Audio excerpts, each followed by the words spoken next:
అండి, అందరూ బాగున్నారా? Welcome back our channel Sandhya home made. మీలో ఎవరైనా కొత్తగా మన ఛానల్ చూస్తున్నట్లయితే సబ్స్క్రైబ్ చేయడం మర్చిపోకండి. వీడియో నచ్చితే లైక్ చేసి షేర్ చేయండి. వీడియోని అయితే స్కిప్ చేయకుండా ఎండ్ వరకు చూసేయండి. వ్లాగ్ అయితే కంటిన్యూ అవుతుంది. ఇదైతే దసరా నవరాత్రిలో డే 2 వ్లాగ్ అనమాట. పొద్దున్న అయితే ఫస్ట్ నేను ఫ్రెష్ అయిపోయి కాళ్ళకు కొంచెం పసుపది రాసేసుకున్నాను. ముగ్గు అయితే నైటే పెట్టేసుకున్నానండి. పొద్దున్నే కొంచెం కుదరట్లేదు.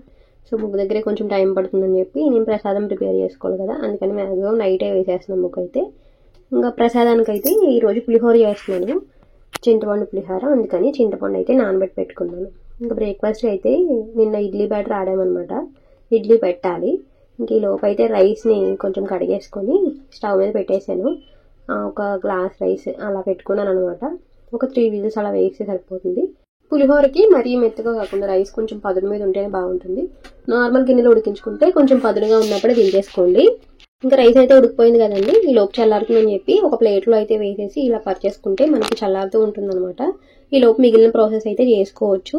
రైస్ వేడిగా ఉన్నప్పుడే కలపడం కొంచెం ముద్దలా అవుతుంది కాబట్టి నేను ఫస్ట్ అయితే చల్లారి పెట్టేసుకున్నాను. ఇప్పుడైతే కొంచెం పౌడర్ చేసుకోవడానికి ఫస్ట్ స్టవ్ మీద ఒక గిన్నెని పెట్టేసుకొని 1 స్పూన్ వరకు ఆవాలు, ఒక 1/2 స్పూన్ వరకు మెంతులు, 1 స్పూన్ వరకు జీలకర్ర, అలాగే 1 స్పూన్ వరకు ధనియాలు, కొంచెం మిరియాలు, ఒక ఎన్నో కాదండి ఒక 5-6 మిరియాలు యాడ్ చేశాను. మీరు స్పైస్ తినే వాళ్ళు అయితే కొంచెం ఎక్కువ కూడా యాడ్ చేసుకోవచ్చు. వీటిని అన్నింటినీ కొంచెం మీడియం ఫ్లేమ్లో డ్రై రోస్ట్ చేసుకోవాలండి. ఈ పౌడర్ యాడ్ చేస్తే మనకి అచ్చం టెంపుల్ స్టైల్లో పులిహోరలా ఉంటుంది, టేస్ట్ కూడా బాగుంటుంది. సో ఇవైతే ఫ్రై అయిపోయాయి. ఇంకా స్టవ్ ఆపేసుకొని కొంచెం చల్లారనివ్వాలి. ఇంక ఈ లోపు అయితే నేను పువ్వులు అయితే కోసేసుకుంటున్నాను. బయట నుంచి పువ్వులు తెప్పించాను కానీ చెట్టుకైతే ఒక 2-3 పువ్వులు అయితే ఉన్నాయన్నమాట. సో అవి కూడా కోసుకుంటాను.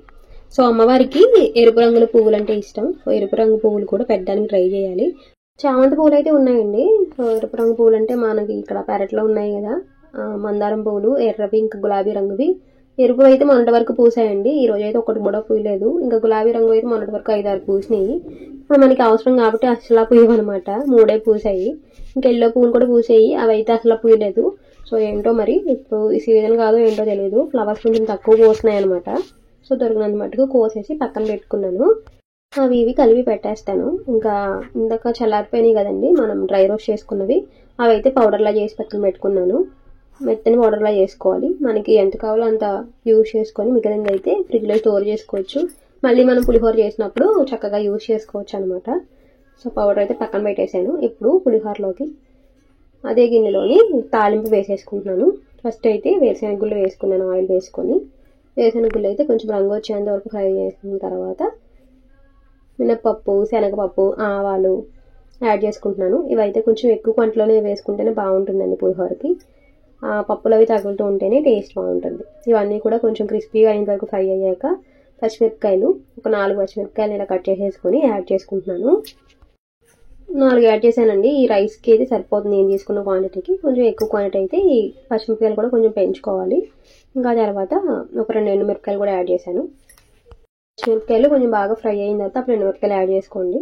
మనం పులిహోరలో వేసిన పచ్చిమిరపకాయలు కూడా వేగిన తర్వాత మనకి స్పైస్ ఉండవు అనమాట. సో కొంతమంది పులిహోరలో పచ్చిమిరపకాయలు కూడా తింటారు, నేనైతే పక్కన పెట్టేస్తాను కానీ, ఎందుకంటే అవి నూనెలో వేగుతాయి కదండి, సో కారం ఉండవు అనమాట. ఇంకా తర్వాత కొంచెం కరివేపాకు కూడా యాడ్ చేసుకొని ఫ్రై అయిన తర్వాత మెయిన్ ఇంగువ యాడ్ చేసుకోండి. పులిహోరకి యాజ్ టెంపుల్ స్టైల్ రావాలంటే ఇంగువ ఉండాలన్నమాట. సో ఇంగువ యాడ్ చేసుకున్న తర్వాత స్టవ్ ఆపేసుకొని ఒకసారి మిక్స్ చేసుకున్న తర్వాత మనం ముందుగా వేసుకున్న రైస్లోకి ఈ తాలింపుని యాడ్ చేసేసుకోండి. తర్వాత చింతపండు అయితే నానబెట్టాను కదండి, క్వాంటిటీ అయితే ఒక 2 నిమ్మకాయల సైజ్ అంతా చింతపండు తీసుకున్నాను అనమాట. మనం పులుపు తినేదాన్ని బట్టి యాడ్ చేసుకోవచ్చు.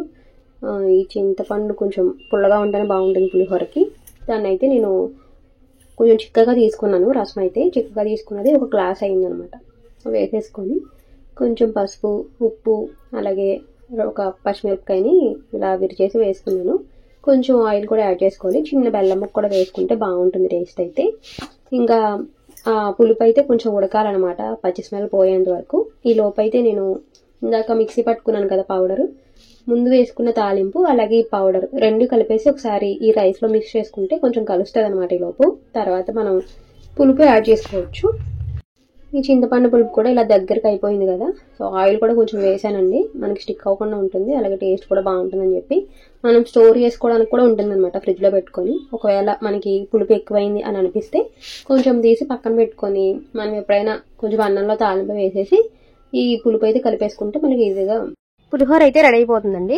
ఫ్రిడ్జ్లో స్టోర్ చేసుకొని ప్రీమిక్స్ లాగా అప్పటికప్పుడు యూజ్ చేసుకోవచ్చు అనమాట. ఇంకా తర్వాత ఈ చింతపండు కూడా యాడ్ చేసేసి రైస్లో మిక్స్ చేసేసుకుంటున్నాను, బాగా కలిసిపోయేలాగా. మనకి ఎంత కావాలో క్వాంటిటీ చూసుకొని యాడ్ చేసుకోవాలి.